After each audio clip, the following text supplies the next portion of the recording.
the curtain rises. What meets the eye is not a stage, but the jagged, sharp peaks of the Wisdom Mountains, rising straight into a sky brushed pale blue with dawn. Below the highest peaks, thick silver clouds swirl like an endless, frozen ocean. Their surface catches the first light of the rising sun, turning the edges of every wave to liquid gold. Steep cliff faces drop straight into the cloud sea, their rock walls carved smooth by 10,000 years of wind and rain. Ancient stone pagodas and pavilions are cut straight into the living stone, their foundations anchored deep in the mountain's core. Glowing golden rope bridges swing between the spires, swaying gently with the mountain wind. They link the scattered outcrops and peaks into one connected city, hidden completely by the swirling mist. No roads climb these slopes, no maps mark its position. Sky presses close from above, clouds swallow the ground below. This place is cut off entirely from the mortal world. No ordinary traveler has ever found their way here. No messenger has ever crossed its border. It exists outside all records, outside all memory, a secret kept by the mountains themselves for thousands of years. A flat stone outcrop juts out from the highest peak, hanging directly over the rolling cloud sea.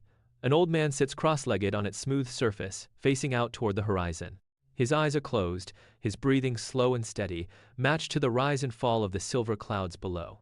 He has sat in this position for 3 days straight, without moving, without eating, without breaking his focus. Now, he slowly lifts his open palms.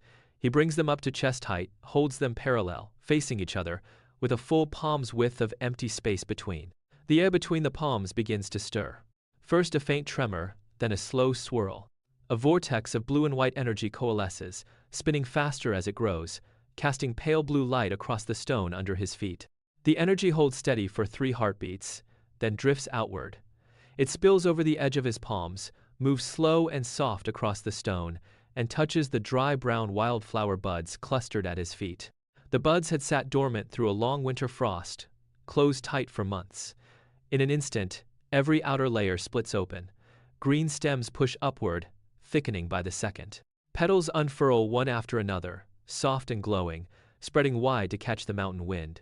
The whole cluster bursts into full bloom, all at once, their sweet scent carrying downwind across the peak. This is no illusion, no trick of stagecraft. This is the core truth of Seonbi guk. The people who live here have learned to bend the natural energy of the world to their will. They move with it, not against it, and have transcended every limit that binds ordinary mortals. Further down the slope, a 1,000-foot waterfall roars down a sheer rock face, its spray sending a constant mist over the churning pool at its base. 2 warriors train barehanded in the open space beside the pool. They clash mid-air, dozens of feet above the frothing white water, their movements so fast they leave trailing streams of silver light in their wake. They trade strikes faster than the eye can function, one twisting to dodge a palm strike, the other spinning to drive an elbow into empty air where his opponent stood a heartbeat before. Neither gives ground, neither falters. Each movement draws power from the mountain's energy flowing through their bones. One warrior pulls back, gathers his strength, and strikes forward with an open palm. A visible shockwave bursts outward from his hand, cutting straight through the falling curtain of water. The cascade splits in 2, the gap held open for 3 full seconds before the weight of the water pulls it back together. The roar never stops, but for those 3 seconds, you can see the rock face behind the falling water, clear as day.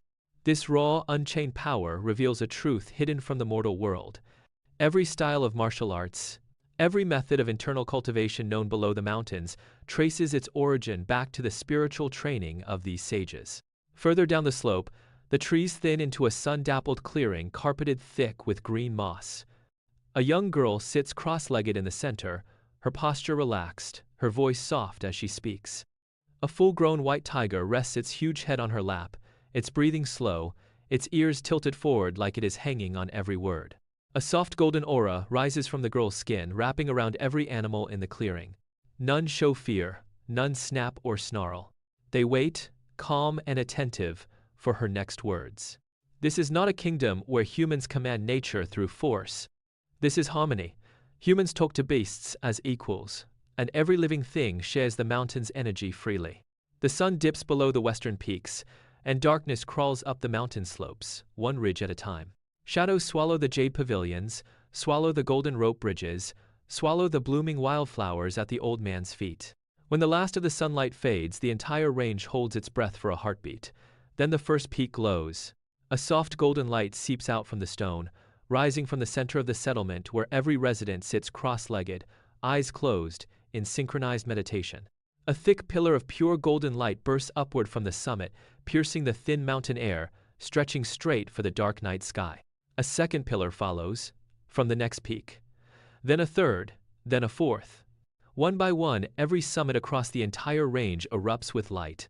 The pillars climb higher and higher, their edges brushing against one another as they reach the upper atmosphere.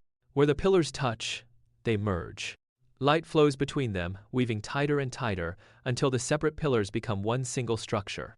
They form a huge glowing golden net that spreads out across the entire horizon, until its edges reach every corner of the map. The net hangs low over the 12 mortal nations hidden far below the mountains, and it hums with quiet, constant power. The golden net hangs motionless in the night sky, its glow soft but unyielding.